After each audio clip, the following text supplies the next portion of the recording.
65 mètres. 3 barrages. Une grotte de Simon Kimbangu, un arc-en-ciel permanent. Et Kinshasa, à 135 km. Ne sait rien de tout ça. On y est allé pour vous.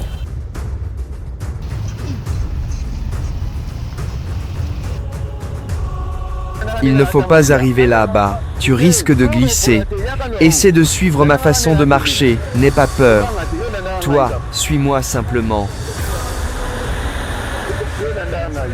Toi, suis-moi. Tu vois l'arc-en-ciel? Il nous entoure. C'est chaque jour qu'il est là. C'est celui de l'esprit de cet endroit.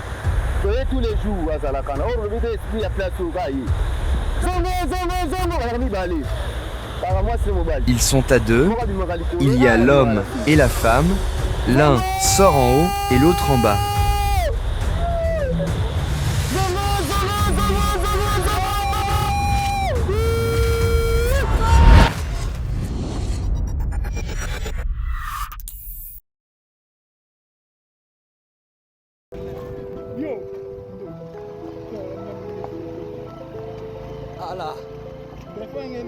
Oh là là. Zongo. Voilà. On a lu ce panneau et on a souri. Parce que ça fait 135 km qu'on roule depuis Kinshasa pour voir ce que personne dans notre entourage ne connaît. Les chutes des Zongo. On y est enfin. Et d'un coup, les paysages changent. Des collines, de la verdure, une route qui descend. On n'est plus à Kinshasa. On n'est plus sur la route poussiéreuse. On est arrivé dans un autre monde, à 135 km de la capitale congolaise. La route est pavée, un mur brun de chaque côté, des collines vertes devant. Ces murs, ils datent de l'époque coloniale. Les Belges ont construit ici pour exploiter cette eau, cette énergie. 70 ans plus tard, les murs est toujours debout, la route aussi. Une allée, du gazon vert, des arbres tropicaux. Les silences, la beauté. On ne s'attendait pas à ça. On cherchait une cascade. On a trouvé un paradis caché. À 135 km de Kinshasa, que personne ne connaît, que personne ne visite, que personne ne montre. Jusqu'aujourd'hui, les guides nous arrêtent. Regardez les rochers. En temps normal, ces pierres sont sous l'eau, complètement invisibles. Mais nous sommes en saison sèche. L'eau a baissé et la rivière Inkisi, elle montre ce qu'elle cache, les restes de l'année. Ces rochers énormes, sculptés par des siècles d'eau, ces formes arrondies, ce n'est pas la nature, c'est les temps. En période de pluie, personne ne peut arriver ici. L'eau monte, les rochers disparaissent et la chute devient quelque chose d'une autre dimension. On a de la chance et pas de chance en même temps. On voit les rochers, mais on ne verra pas la chute dans toute sa puissance. Pas aujourd'hui. Bonjour papa, mon nom est Amizi et j'ai 25 ans. Depuis que j'avais l'âge de 16 ans, j'avais déjà commencé à faire ce travail à Zongo. Là, nous partons vers la chute jusqu'à la grotte du prophète Simon Kimbangu. Je parle de l'ancien Simon Kimbangu, le papa. Quand il était venu du Kamba, il était venu jusqu'ici pour visiter la chute. Il a dormi et a passé 3 jours de prière. Après son 3e jour, il a continué sa route jusqu'où se trouve la chute de Zongo. Et c'est là, après son bain, qu'il a repris des forces et poursuivi son parcours jusqu'au niveau de Kasangulu, là où on lui a retiré son nzombo. En continuant à marcher, nous allons arriver jusque-là. Mais Ces champs que vous voyez sont tellement grands, nous allons retrouver ces champs jusqu'au niveau du fleuve Congo. D'ici jusqu'au fleuve, c'est 11 km. De ce côté, il n'y a pas de déboisement, parce qu'il s'agit d'une partie protégée par l'État. Si vous essayez de couper les arbres, vous serez emprisonné. Entre Safari et l'État, c'est ici qu'ils sont séparés, parce que eux, ils ont acheté l'autre partie. C'est pourquoi on l'appelle Safari, car ils l'ont acheté. C'est au niveau de cette borne qui symbolise la séparation entre l'État et Safari. Là, maintenant, nous sommes dans la partie qui est gérée par l'État.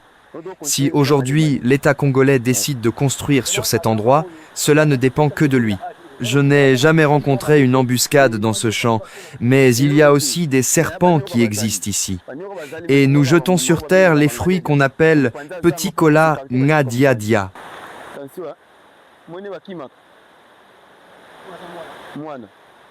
Cela, c'est pour écarter les serpents du chemin.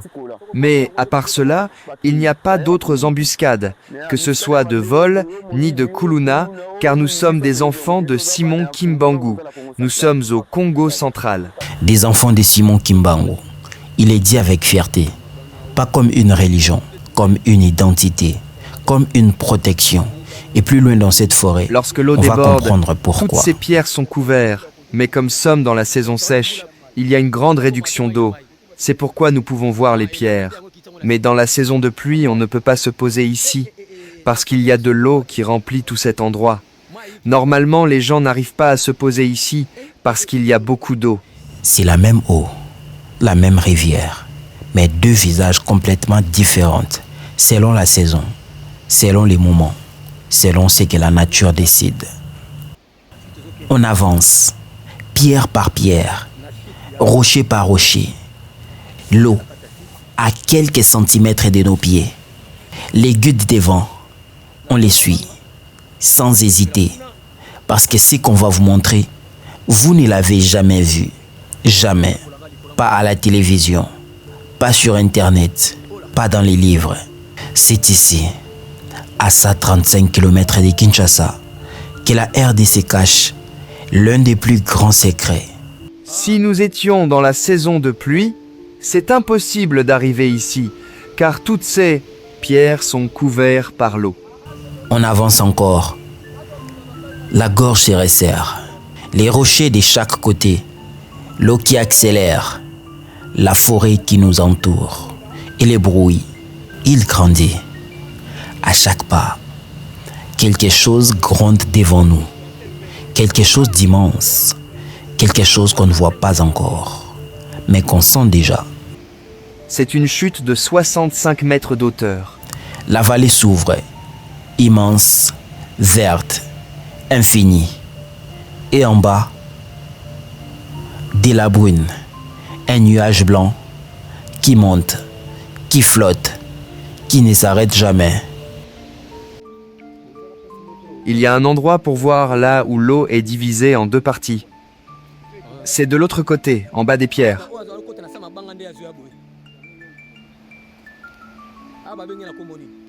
Ici, on l'appelle simplement la chute. Il n'y a pas un nom précis pour cet endroit. C'est la chute.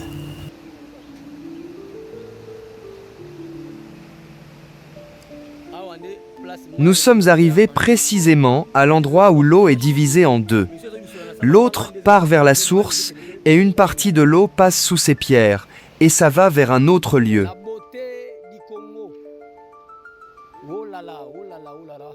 C'est ma toute première fois de venir à Zongo.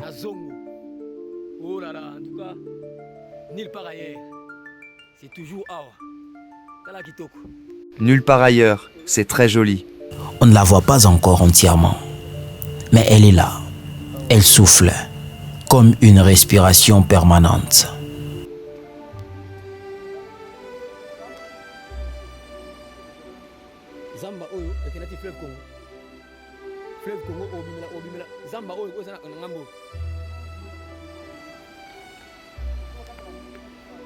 Simon Kimbangu, fondateur du kimbanguisme, il est passé par ici, il a dormi ici, il a prié ici, avant d'être arrêté par les Belges, avant d'être emprisonné 30 ans, avant de mourir en prison. Cette grotte, c'est un lieu saint pour des millions de Congolais et personne ne le sait, sauf ceux qui vivent ici, sauf Amici, depuis 16 ans. C'est ici dont je t'ai parlé, la grotte de papa Simon Kimbangu. Lorsqu'il était venu du Kamba, il est arrivé, il était assis par ici. C'était comme sa chaise. Il a fait 3 jours de prière sur cet endroit-là. Même la nuit, il la passait qu'ici. Et, quand il avait sommeil, il venait de ce côté et se servait de cet endroit comme étant son lit. Il dormait jusqu'au petit matin et venait monter ici en haut pour se reposer. Après ça, il retournait là-bas pour s'asseoir et quand il avait sommeil, il revenait de l'autre côté pour dormir jusqu'à ce qu'il ait atteint ses 3 jours.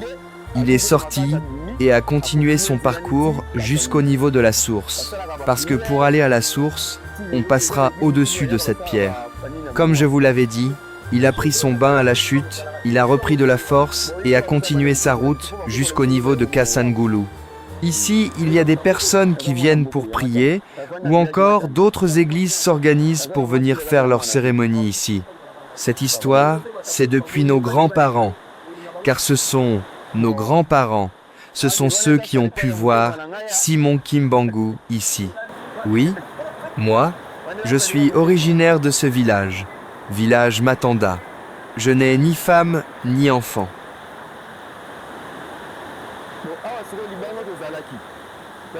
D'où l'on vient, on était en bas de la pierre, mais maintenant nous sommes au-dessus de la pierre. Mais c'est une pierre qui se mélange avec les sables. Et tous ces arbres ont poussé sur la pierre. C'est un miracle de Dieu. La pierre est juste en bas. Attention, tu vois comme il s'échappe? Là, c'est un petit serpent. Il fuit les produits que nous mettons.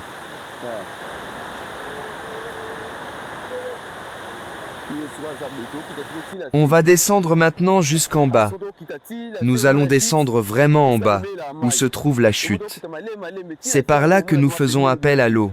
En arrivant en bas, tu verras qu'on serait vraiment tout près du chute.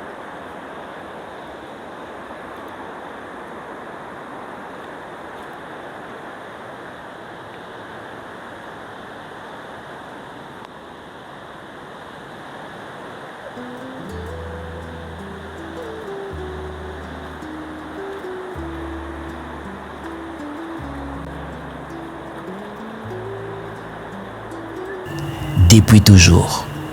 Voilà, 65 mètres, peut-être 67, la rivière Inkisi, qui vient d'Angola, qui a parcouru 555 km, qui tourne ici et qui tombe, dans un seul coup, dans le vide, avec toute sa puissance, en tombant de plus de 60 mètres. La pression de l'eau crée un souffle permanent. Des gouttelettes projetées et des dizaines de mètres à la ronde. Les anciens Congo avaient un mot pour ces bruits. Un seul mot, Zongo. Les bruits d'une explosion, les sons de quelque chose qui ne s'arrête jamais. On était là, bas en haut, et la maison dont on a parlé est là. C'est ça, la centrale. Tu vois l'eau qui passe par là? Ça part jusqu'au fleuve. C'est ici que nous prenons les images de la chute. Parce que de l'autre côté, les gens ont peur de prendre les images, car le téléphone peut aussi être mouillé. Là, on crie « Zongo !» Nous allons aussi monter et arriver là-bas. Nous commençons ici pour visiter, et puis nous continuons là-bas. Ça va vous mouiller comme si c'était la pluie, mais ce n'est pas le cas. La voilà, la chute des Zongo. En entier, des faces, 65 mètres, l'eau qui tombe en deux, l'homme et la femme. Regardez en droite, en haut, les pylônes électriques, les barrages construits par les Belges en 1953, qui prend cette eau, qui la transforme en électricité et qui l'envoie à Kinshasa, à 135 km d'ici. Cette chute, elle éclaire une capitale depuis 70 ans. Et la capitale ne sait même pas qu'elle existe. Zongo, les bruits d'une explosion. Depuis avant la colonisation. Depuis avant les Belges. Depuis avant tout. Et elle tombe encore aujourd'hui, demain, longtemps après nous.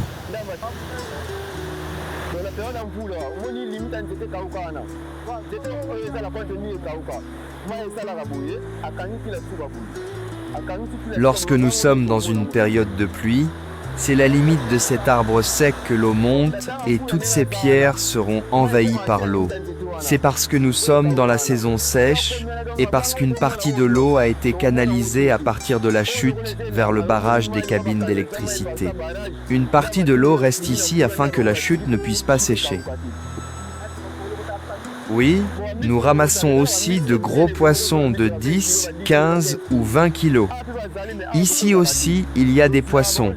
Mais nous n'entrons pas par ici. Nous partons capturer les poissons là, bas en haut, ou encore de l'autre côté, en bas, là où l'eau est calme. Selon ce que nos parents nous ont raconté, la source de cette eau est au niveau de l'Angola. Après ça, ça traverse le Congo pour arriver vers Kisantu. Ça passe jusqu'ici, au Bas-Congo, dans le village Zongo. Après ça, l'eau prend la direction du fleuve Congo.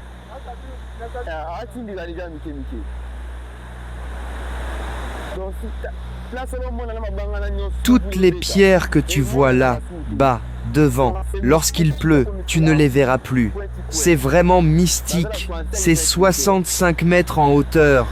Les Blancs étaient venus pour chercher des moyens, pour prendre le courant, mais ils n'ont pas réussi. Pour mesurer la chute, c'était à partir de l'hélicoptère. L'hélicoptère était placé là en haut, et l'appareil de mesure a donné le calcul exact de la grandeur de la chute.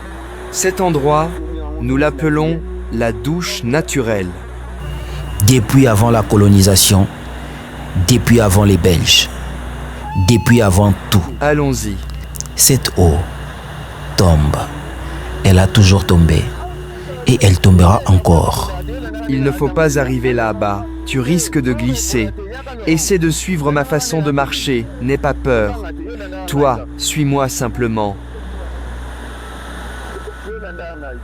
Toi, suis-moi. Tu vois l'arc-en-ciel? Il nous entoure. C'est chaque jour qu'il est là. C'est celui de l'esprit de cet endroit.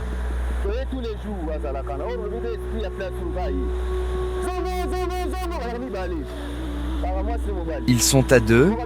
Il y a l'homme et la femme. L'un sort en haut et l'autre en bas.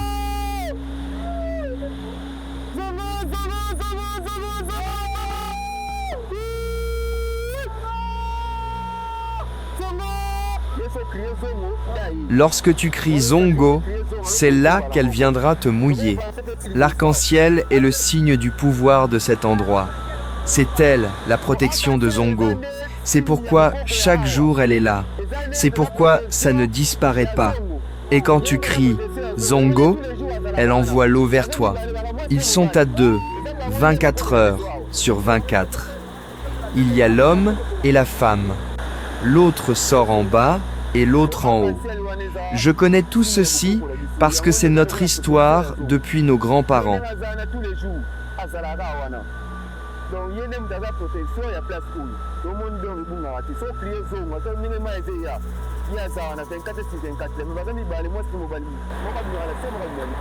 Zongo, les bruits d'une explosion, les noms que les ancêtres Congo ont donnés à cette chute.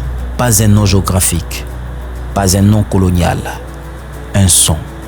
Les sons de l'eau qui tombe, les sons de la guérison, les sons de la vie et l'arc-en-ciel. Chaque jour, il est là, comme une promesse qui ne se brise jamais.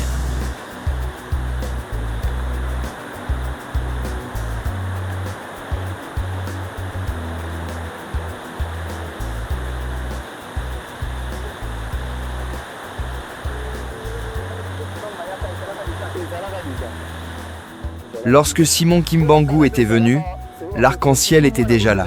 Dans les temps anciens, Lorsqu'un enfant était malade au niveau du village, c'est ici qu'on amenait l'enfant en criant « Zongo ». Lorsque l'enfant sera mouillé et boira quelques gouttes de cette eau, peu importe la maladie, ou si l'enfant avait de la fièvre, il sera guéri directement. Et jusqu'aujourd'hui, cela se fait. Oui, si tu es malade, tu peux le boire. Et moi-même, je peux le boire à titre d'exemple pour vous le démontrer.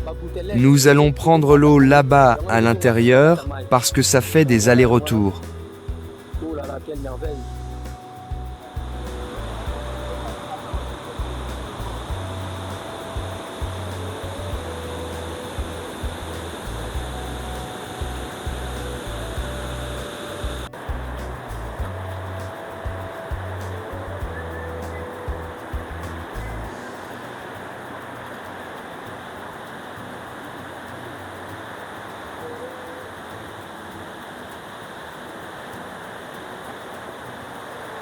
Cette forêt, elle va jusqu'au fleuve Congo. Jusqu'au fleuve Congo. On s'arrête une seconde, on regarde autour de nous. Ces arbres, ces rochers, cette végétation, tout ça connecté depuis ici jusqu'au fleuve, le plus puissant d'Afrique. Ces marches, elles ne datent pas d'hier. Cette rampe rouillée, les Belges l'ont posée pour descendre jusqu'à la chute, pour exploiter cette énergie, pour construire leur barrage. On descend les mêmes marches 70 ans après. La rampe rouille, mais elle tient encore, comme tout ici, construit par d'autres, et toujours debout, malgré tout.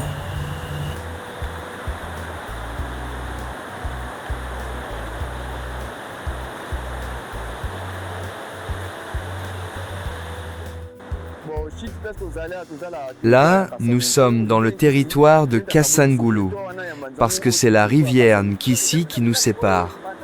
L'autre territoire est Manzangungu, et ce territoire est Kassangoulou. Nous sommes séparés par la rivière, parce qu'ici tous nos départements sont liés à Kassangoulou, et là-bas, de l'autre côté, ils sont liés à Manzangungu. Ici, c'est chaque jour que les gens viennent pour visiter, du lundi au dimanche. Il n'y a pas de repos. Cela dépend simplement du patron, parce que le site est privé et n'appartient pas à l'État. Il n'y a qu'une partie qui appartient à l'État, la partie où se trouvent les hôtels. Ça n'appartient pas à l'État. Donc, si l'État veut construire quelque chose ici, on ne pourra que se soumettre.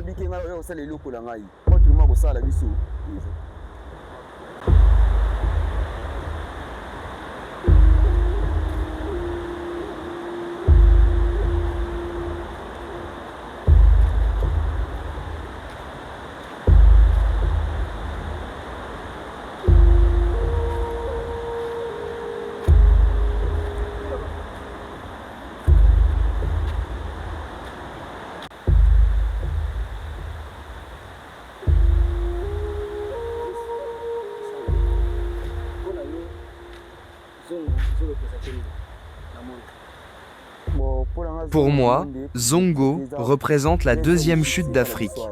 La première se trouve au niveau de Niangara et la deuxième chute se trouve ici, à Zongo. Mais entre Niangara et Zongo, Niangara est le plus grand. Amisidi, la deuxième chute d'Afrique. Peut-être pas en hauteur, peut-être pas en volume, mais en puissance spirituelle, en histoire, en mystère. Il n'a peut-être pas tort. Certaines chutes se mesurent en mètres, d'autres se mesurent en ce qu'elles portent.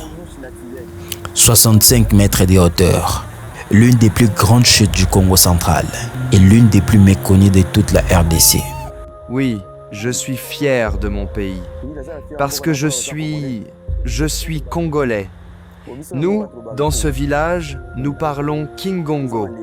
Nous sommes de la tribu de l'Efu.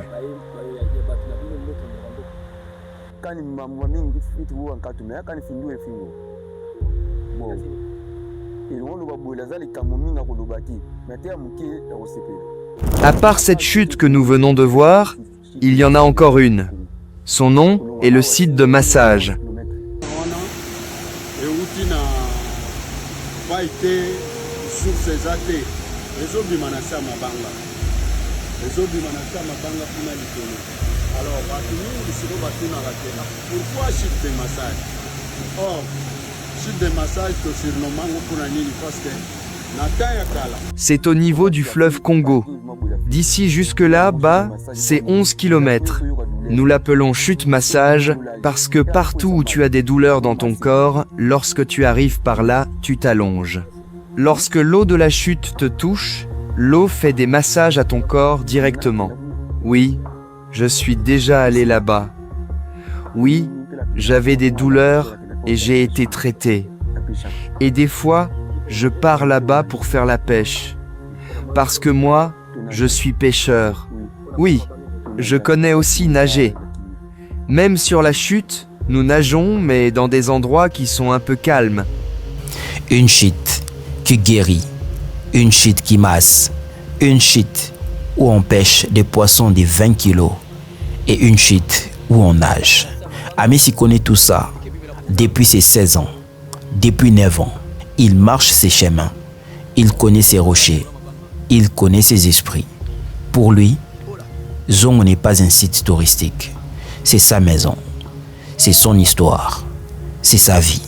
La personne qui construit cet endroit, c'était Patoso Moussa, parce que sa maman était en partie congolaise, et quand il est décédé, l'entreprise est restée à ses enfants. Il avait 4 enfants, une fille et 3 garçons, mais la fille est déjà décédée. Les 3 garçons sont en vie, et c'est l'un de ses enfants qui gère cette partie ici. On l'appelle Pato Dini, celui qui surveille, et toute la compagnie est restée entre ses mains. Leur grand-mère était sud-africaine. La maison que tu as vue, ce sont les Belges qui l'ont construite. C'est depuis 1953. Jusqu'aujourd'hui, ça continue de fonctionner. Il s'agit de la première centrale du Zongo 1. À part ça, nous avons aussi le Zongo 2. Et le Zongo 2, c'est 11 km lorsqu'on calcule depuis là où nous sommes. Là, c'est vers le fleuve Congo. Nous avons 3 barrages sur ces mêmes eaux. Zongo 1 Snell, Zongo 2 Snell et Nzanga Snell. Mais Nzanga Snell est vers là, haut.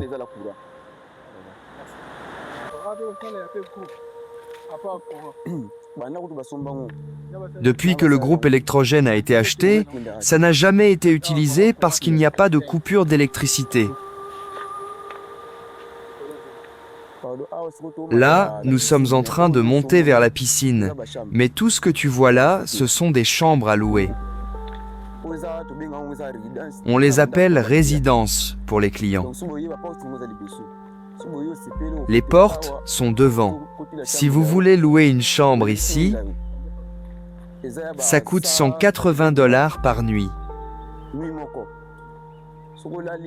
Vous devez libérer la chambre le lendemain. Le dernier prix est $180. Il n'y a pas de discussion ou de réduction.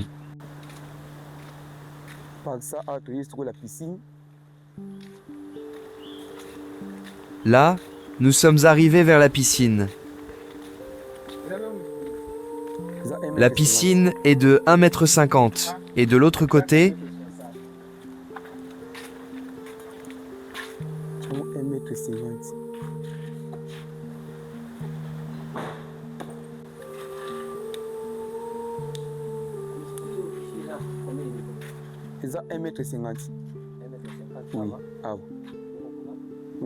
c'est 1,5 m pour les enfants et de l'autre côté,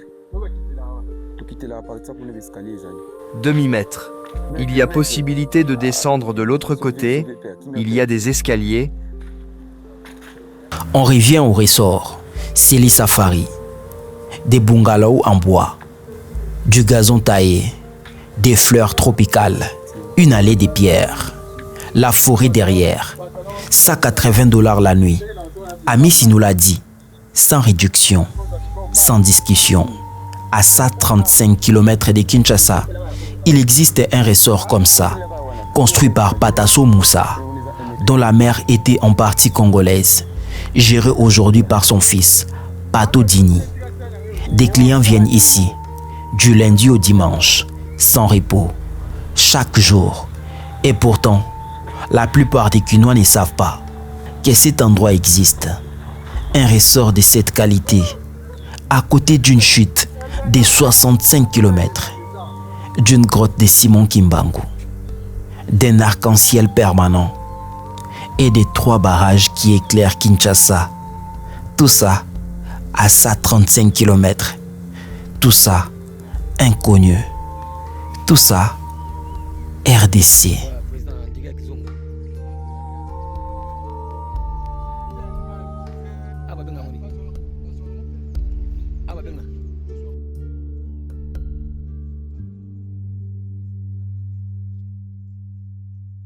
On repart, on regarde une dernière fois la chute de Zongo, de face, en entier, 65 mètres. L'homme et la femme, toujours là, comme avant, comme toujours. On a marché sur ces rochers, on a descendu ces marches coloniales, on a visité la grotte de Simon Kimbangu, on a crié Zongo sous l'arc-en-ciel, on a senti l'eau sur nos visages. Et on a compris quelque chose. Cette chute, elle éclaire Kinshasa depuis 70 ans. Mais Kinshasa ne la regarde pas, ne la visite pas, ne la connaît pas. Amizi, lui, la connaît. Depuis ses 16 ans, depuis 9 ans, il marche ses chemins. Il connaît chaque rocher, chaque serpent, chaque arc-en-ciel. Il dit « Je suis fier de mon pays parce que je suis congolais. » Nous aussi. On est fiers d'avoir vu ça, d'avoir filmé ça, de vous le montrer. Parce que le Congo, ce n'est pas seulement les problèmes, ce n'est pas seulement le manque, ce n'est pas seulement ce qu'on vous montre. C'est aussi ça. Une chute de 65 mètres, un arc-en-ciel permanent, une grotte sacrée, une forêt qui va jusqu'au fleuve Congo, à 135 km de Kinshasa. Zongo, le bruit d'une explosion depuis avant la colonisation, depuis avant les Belges, depuis avant tout, et elle tombe encore.